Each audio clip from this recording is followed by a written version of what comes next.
Yo guys, so ngayon nga makikita nyo dito yung mga spices ni Nanay Maymay.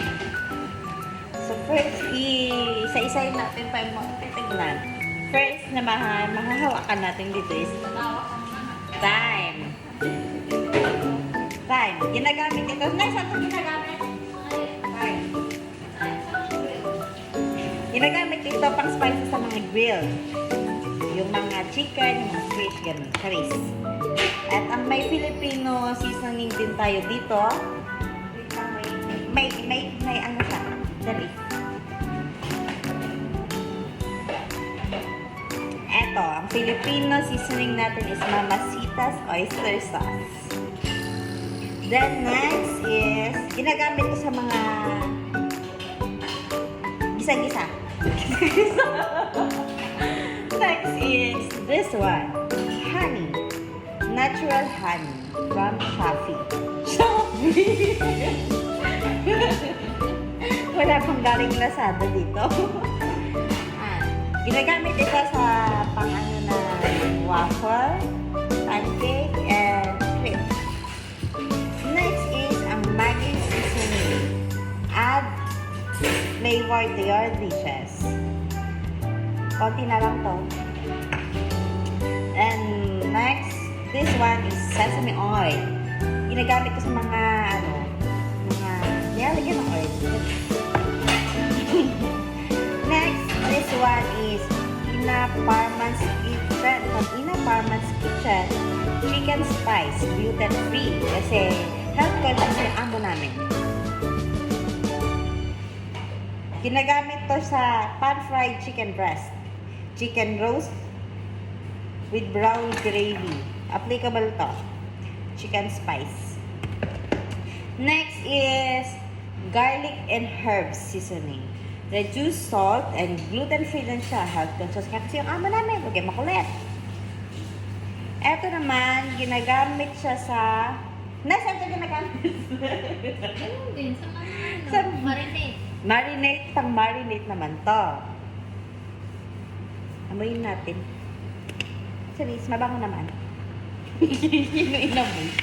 Next natin is ang cinnamon powder. Ginagamit ko sa lahat ng mga spices nila dito. Lagi kong naamoy ito. Sa lahat ng food. Pag nandito kayo sa Middle East, lagi nyo maaamoy ito. Cinnamon powder. Lagi nila nilalagay. Sa kanin. Ay, nalagay ba sa kanin ay? Nilalagay din daw ito sa kanin. Kaya, pabango muna talaga yan. Next is from Bayara cumin powder. Freshly packed with no other artificial flavors, preservatives, and colorants from the heart of nature. Bali, ginagamit naman to sa Beans. mga beans. Basta masarap to. Next is paprika sweet. May paprika spicy din kasi dito. Kaya may paprika sweet. Ito naman from Chongqing, from Alfer's brand.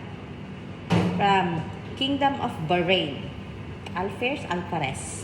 I don't know how to pronounce it though.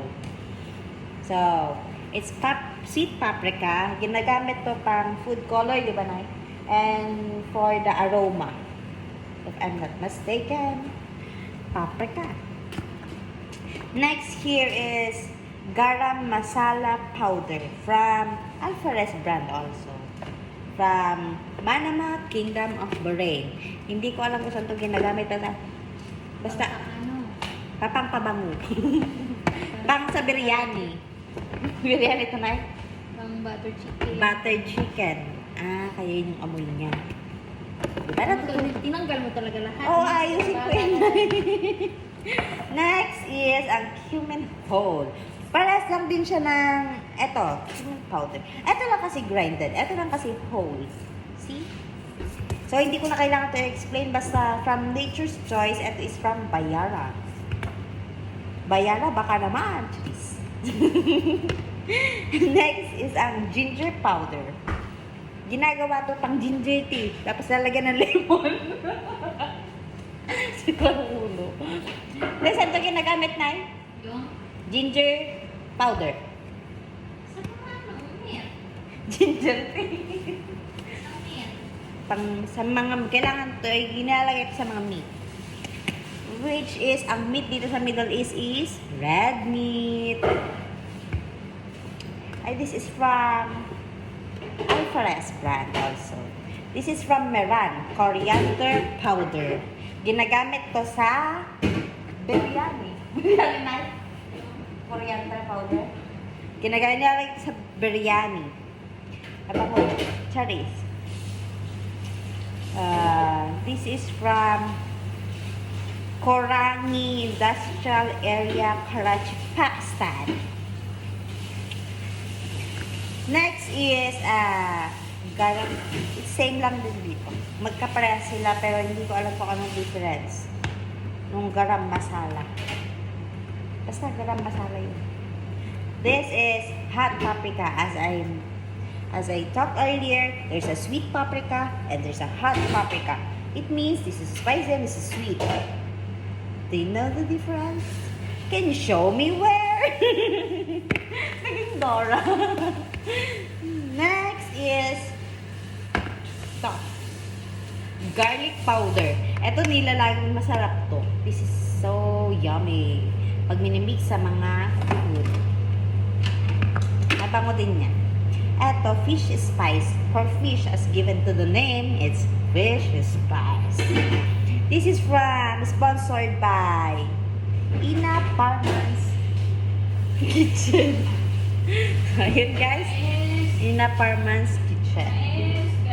Next is this is rosemary from Carrefour. Nag-vlog ako te. This is from Carrefour. This is whole, not grind. This is whole rosemary. This is from Nuts Foodstuff Factory LLC, Outpost Industrial Area 1, Dubai, UAE. This. Hindi ko lang sa, basta nilalagay ko sa mga sa mga sweets. This one is from Bayara Oregano. From the heart of nature. Freshly packed with no other artificial flavors, preservatives, and colorants. Ayan, may video. Magkaya ka sa vlog ko, te. This is from Bayara. So, this is, guys, ito nilalagay.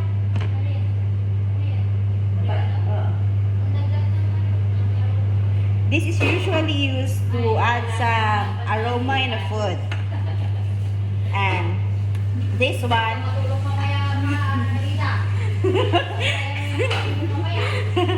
as I mentioned earlier, I already mentioned about cardamom.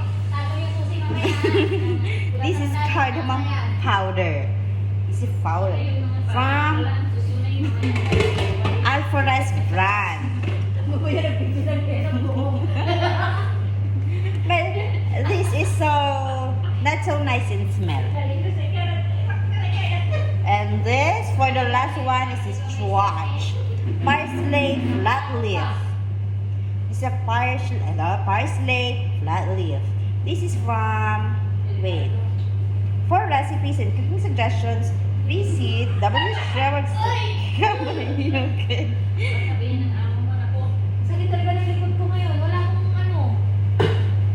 Okay, and this one is also fish seasoning. This is, as I mentioned from the name, fish seasoning, it's used for fish. And another one, maybe the last 3 items on the cart, and we will finish this one. This is from Zayed Maggi powder.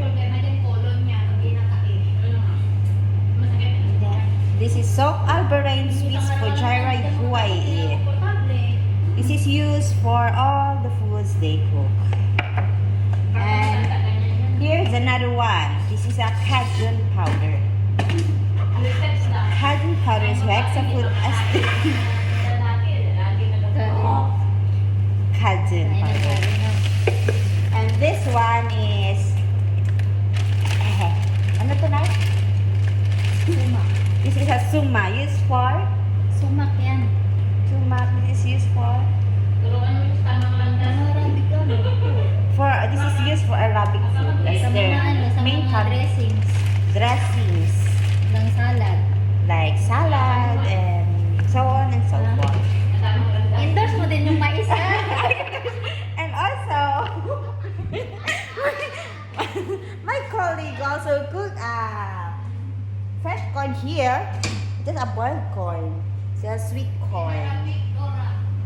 And this is the one who cook after Rida.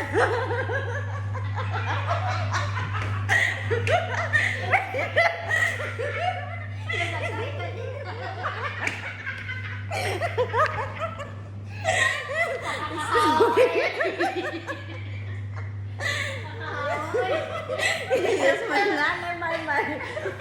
Ako naman yung pahiyain. This is the cook. My nanay, my who makes me so fat like this because she always cook a lot. A lot of yummy foods. Okay. Now we go to the sachet portion. Quick stop for that. Sweet corn dog. This is a tom yum chili paste, a handmade.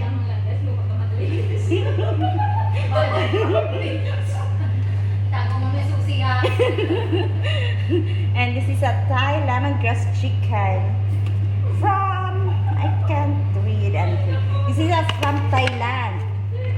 It's originated from Thailand. And this one is a Mamacita's barbecue mix. It's delicious from Philippines.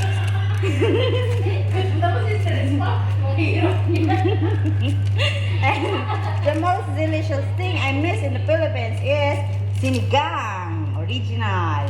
It's from Sampaloc, Manila. Cherries.